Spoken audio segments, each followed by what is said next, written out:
रात में बारिश में भीगते लड़के को लड़की ने पनाह दी। फिर जो हुआ न किसी ने सोचा था, न वो खुद जानती थी कि एक पल की रहमदिली उसकी जिंदगी का सबसे बड़ा फैसला बन जाएगी। वो एक सर्द रात थी, एक कांपता लड़का, एक अकेली लड़की और एक दरवाजा जो दिल से खुला। लेकिन उसके पीछे जो कहानी चली वो किसी तूफान से कम नहीं थी। जिसे उसने पनाह दी, क्या वो सिर्फ एक मुसाफिर था या फिर एक ऐसा मोड़ जो उसकी पूरी दुनिया बदल देगा? उस रात के बाद कुछ भी वैसा नहीं रहा जैसा पहले था, न वो लड़की और ना ही वो लड़का। तो जानिए उस रात और उस एक फैसले के पीछे छिपा सच जो दिल को झकझोर कर रख देगी। पूरी कहानी जानने के लिए वीडियो को आखिर तक जरूर देखें, लेकिन उससे पहले वीडियो को लाइक करें, हमारे चैनल स्टोरी बाय बीपी को सब्सक्राइब करें और कमेंट में अपना और अपने शहर का नाम जरूर लिखें। दोस्तों, ये सच्ची कहानी झारखंड के हजारीबाग जिले की है, जहां रात की खामोशी में जब चारों तरफ अंधेरा छाया हुआ था और खिड़की से आती ठंडी हवा की सरसराहट के साथ हल्की बूंदाबांदी होने लगी थी, वहीं एक छोटे से घर में अकेली बैठी एक औरत नींद से करवट बदल रही थी। कमरे के एक कोने में छोटा सा लैंप चल रहा था और बाहर आसमान में बिजली की एक लकीर चमकी, जिससे पूरी खिड़की एक पल के लिए रोशन हो गई। उसी पल बिस्तर पर लेटी कविता की आंख खुल गई। एक पल को घबराई, फिर उठकर सीधे खिड़की की तरफ गई और जब उसने खिड़की से बाहर झांका तो उसकी आंखें एकदम ठहर गईं। बरसती हुई बारिश में घर के दरवाजे के पास एक लड़का भीगा हुआ, कांपता हुआ बैठा था, अपने शरीर से चिपका हुआ एक पुराना सा कंबल ओढ़े हुए, और उसकी आंखों में कुछ डर नहीं था, बस सर्दी से लड़ती हुई एक खामोशी थी। कविता कुछ देर तक उसे देखती रही और फिर बिना ज्यादा सोचे उसने दरवाजा खोला। कौन हो तुम? कविता ने धीरे से पूछा। वो लड़का राजीव सिर झुकाकर बोला, माफ कीजिए, मैं रास्ते में था, बाइक पंक्चर हो गई और अब इतनी रात में कोई मदद नहीं मिली, सिर्फ एक रात काटनी है, चाहे तो बाहर बरामदे में लेट जाऊंगा, बस थोड़ी लकड़ी या कंबल दे दीजिए। कविता कुछ पल तक चुप रही। उसके भीतर का डर एक पल के लिए उभरा, लेकिन राजीव की कांपती हालत देखकर उसके मन में डर की जगह दया जाग उठी। उसने कहा, ठीक है, लेकिन अंदर मत आना, मैं लकड़ियां और कंबल दे देती हूँ। राजीव ने सिर हिलाया। उसकी आंखों में पहली बार थोड़ी राहत थी। कविता अंदर गई और थोड़ी देर बाद लकड़ियों की गठरी और एक पुराना कंबल लेकर लौटी। उसने सब कुछ दरवाजे के पास रख दिया और बिना कुछ बोले दरवाजा बंद कर लिया। राजीव ने लकड़ियां जलाईं, लेकिन ठंडी हवा में वो भी ज्यादा देर तक असर नहीं कर रही थी और ऊपर से वो कंबल भी अब तक बारिश में भीग चुका था। रात के करीब 10:30 बज चुके थे। बिजली फिर से कड़कती है और कविता की नींद फिर से टूट जाती है। उसे तुरंत राजीव का ख्याल आता है। वो सोचती है, इतनी बारिश में वो बाहर कैसे बैठा होगा। वो हिम्मत करके फिर से दरवाजा खोलती है और जो नजारा सामने होता है वो किसी के भी दिल को झकझोर सकता है। राजीव कोने में सिकुड़ा बैठा था, पूरा शरीर भीग चुका था, दांत किटकिटा रहा था और चेहरा नीला पड़ने लगा था। कविता का दिल भर आता है। वो बिना देर किए कहती है, अंदर आ जाओ। राजीव कुछ कहने ही वाला होता है कि कविता फिर कहती है, डरो मत, अब भरोसा है मुझे, अंदर आ जाओ वरना बीमार पड़ जाओगे। राजीव कुछ सेकंड तक सोचता है, फिर हौले से उठता है, कांपते हुए कदमों से अंदर आता है। कविता उसे एक पुराना सूखा कपड़ा और स्वेटर देती है। ये मेरे पति के थे, अब वो यहाँ नहीं है, बदल लो वरना सर्दी लग जाएगी। राजीव कपड़े बदलकर जब बाहर आता है तो कविता एक चारपाई की तरफ इशारा करते हुए कहती है, वहीं लेट जाओ और सुबह होते ही निकल जाना। राजीव उस चारपाई को देखता है। वही बिस्तर था जिस पर कुछ देर पहले कविता आराम कर रही थी। राजीव कहता है, नहीं नहीं, आप इस पर लेट जाइए, मैं किसी और कोने में बैठ जाऊंगा। लेकिन कविता साफ कहती है, घर में और बिस्तर नहीं है और ठंड में बैठने का मतलब है बीमारी। इस चारपाई पर लेटो, मैं कुर्सी पर बैठ जाऊंगी। राजीव अब और कुछ नहीं कहता। वो चुपचाप चारपाई पर लेट जाता है और पहली बार उसके होठों पर एक हल्की मुस्कान आती है। कविता अंदर जाती है और 2 कप चाय बनाकर लाती है। राजीव हैरान रह जाता है। आपने खुद कहा कि डर लगता है, फिर भी इतना सब कर रही है मेरे लिए। कविता की आंखों में थोड़ी नमी थी। कभी कभी अकेले रहने से डर कम हो जाता है इंसान का, दर्द ज्यादा बड़ा लगता है। चाय की गर्मी और इंसानी जुड़ाव की शुरुआत यहीं से हो जाती है। चाय की हर घूंट के साथ जैसे सर्द रात थोड़ा नर्म हो गई थी और कविता और राजीव के बीच कुछ अनकहे से शब्द पिघलते जा रहे थे। कविता ने धीरे से पूछा, कहां जा रहे थे तुम इतनी रात को? राजीव ने चुपचाप एक लंबा सांस लिया और कहा, दीदी के घर से बाइक लेकर लौट रहा था। जीजा जी ने कहा था खड़ी खड़ी बाइक खराब हो जाएगी तो मंगवा ली। रास्ते में पंचर हो गया और मेरे पास पैसे भी खत्म हो गए थे। कविता ने उसकी बात गौर से सुनी और बोली, तुम्हारे माँ बाप का है? राजीव की आंखें थोड़ी भारी हो गई। झारखंड के एक गांव में है, जंगल में जड़ी बूटी बेचकर गुजारा करते हैं। मैं भी वही करता था, लेकिन पढ़ाई पूरी करने के बाद कुछ और करना चाहता हूं, शायद कुछ बड़ा, कुछ अलग। कविता मुस्कुराई। सपना देखना अच्छी बात है राजीव। उसने उसकी आंखों में देखा और पूछा, और आप अकेली क्यों हैं इस घर में? कविता का चेहरा थोड़ी देर के लिए सख्त हो गया। फिर उसने अपनी आंखें नीची करते हुए कहा, कभी ये घर मेरी दादी का था, अब बस मेरी यादों का है। शादी तो हुई थी मेरी, लेकिन जिस इंसान से किया उसने कुछ साल बाद मुझे छोड़ दिया, किसी और के साथ चला गया। राजीव चुप हो गया। कुछ पलों की खामोशी के बाद कविता ने कहा, अब एक स्कूल में पढ़ाती हूं। बच्चों की मासूमियत ही मुझे जिंदगी से जोड़े रखती है। उसके लहजे में मजबूती तो थी, लेकिन एक अकेलापन भी था जो हर शब्द के पीछे छिपा था। राजीव बोला, आप बहुत हिम्मत वाली हैं। कविता हल्की हंसी हंसते हुए बोली, हिम्मत तो तब करनी पड़ती है जब कोई और रास्ता नहीं बचता। रात की सर्दी और भीतर की बातें दोनों एक जैसा असर कर रही थीं। चारपाई पर एक किनारे बैठा राजीव धीरे से बोला, अगर आपको ठंड लग रही है तो आप चाहें तो आप भी इस बिस्तर में बैठ सकती हैं, मैं दूर एक तरफ रहूंगा। कविता ने पहले तो कुछ नहीं कहा, लेकिन उसकी उंगलियां कांप रही थीं। थोड़ी देर बाद वो बोली, ठीक है, लेकिन सिर्फ बर्फ जैसी ठंड से बचने के लिए। दोनों एक एक कोने में बैठ गए और फिर जो बातें शुरू हुईं वो रुकी नहीं। राजीव ने उसे अपनी मां की बातें बताईं, पिता का संघर्ष, बहन की शादी और कैसे उसके पास केवल 50 रुपए बचे थे जो उसने पेट्रोल में खर्च कर दिए। कविता ने भी बताया कि कैसे उसने अकेले रहते रहते अपने भीतर की दुनिया को सही जाए, कैसे कुछ रिश्तों की कमी अब आदत बन चुकी है। उस रात दो अजनबियों ने एक दूसरे को कुछ नहीं दिया, लेकिन एक दूसरे से सब कुछ कह दिया।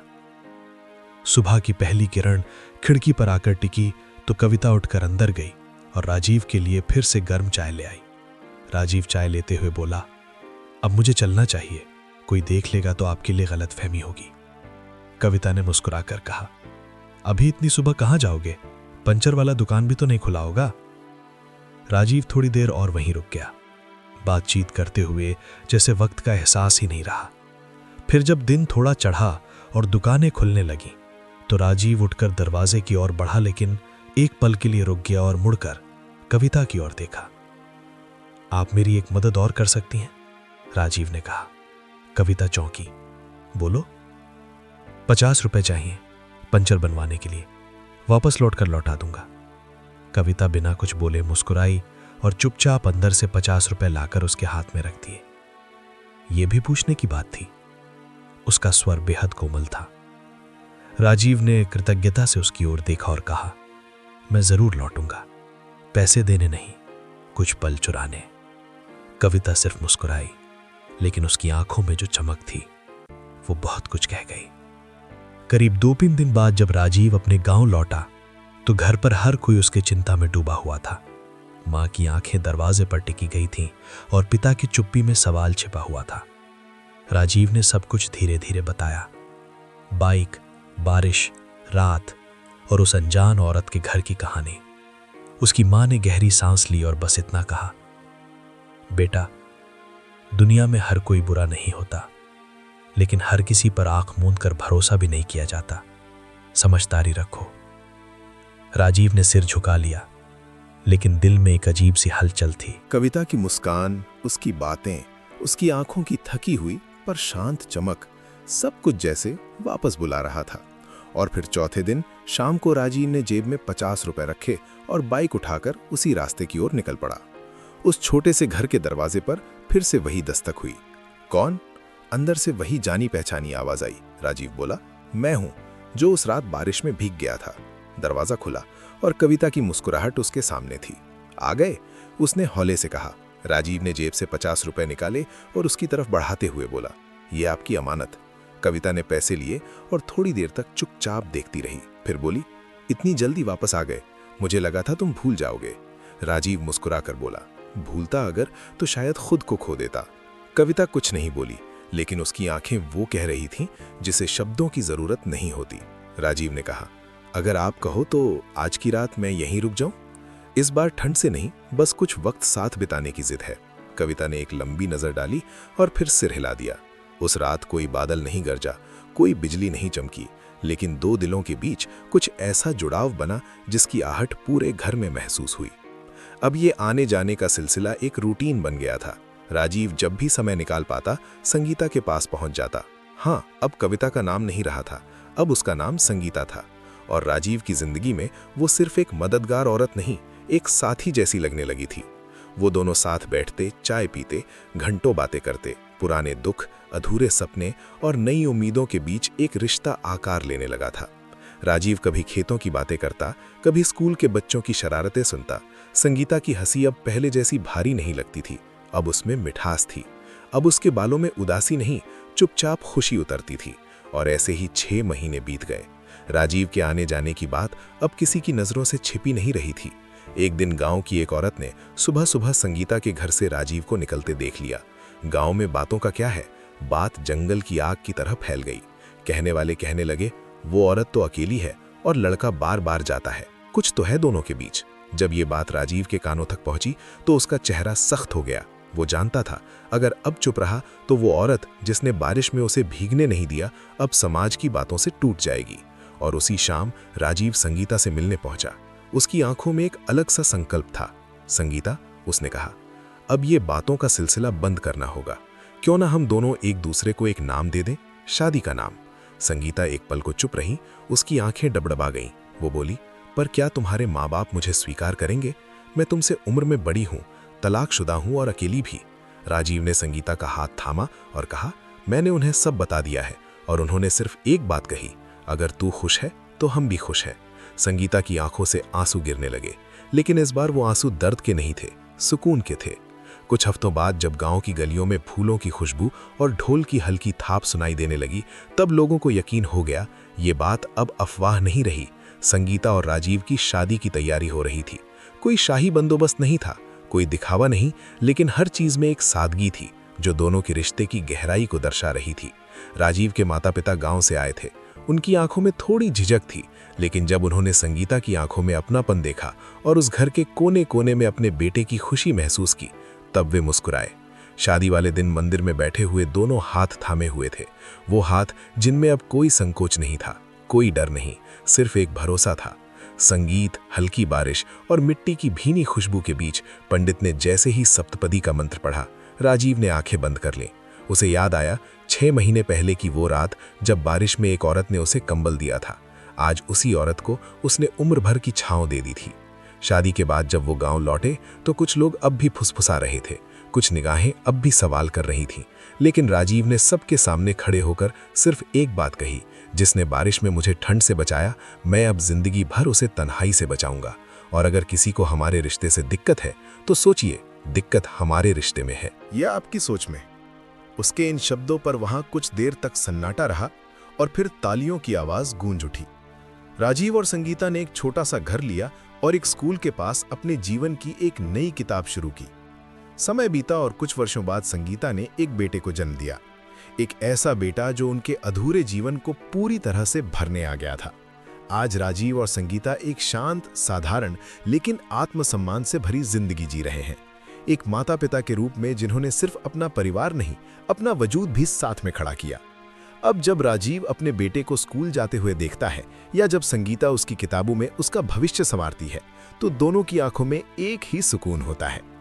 अगर उस रात दरवाजा ना खोला होता तो शायद जिंदगी की सारी खिड़कियां हमेशा के लिए बंद हो जाती। कभी एक अजनबी की मदद से शुरू हुई कहानी आज एक परिवार की मुस्कुराहट बन गई थी। ये कहानी सिर्फ एक रिश्ता नहीं, एक सोच है। एक ऐसी सोच जो सिखाती है कि इंसान की कीमत उम्र, हालात या समाज से तय नहीं होती, वो तय होती है करुणा, समझदारी और इंसानियत से।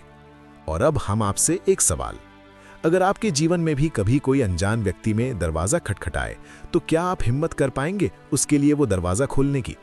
अगर आपके जीवन में भी कभी ऐसा मोड़ आता तो आप क्या करते? क्या आप वही करते जो राजीव और संगीता ने किया?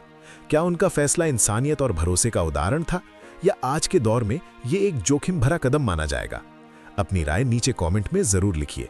और अगर आपको ये कहानी दिल को छू गई हो तो वीडियो को लाइक करें, शेयर करें और हमारे चैनल स्टोरी बाय बीपी को सब्सक्राइब करना ना भूलें, ताकि हम आपके लिए इसी तरह की सच्ची सीख देने वाली और दिल को छू जाने वाली कहानियां लाते रहें। मिलते हैं अगली वीडियो में नई कहानी के साथ। जय हिंद।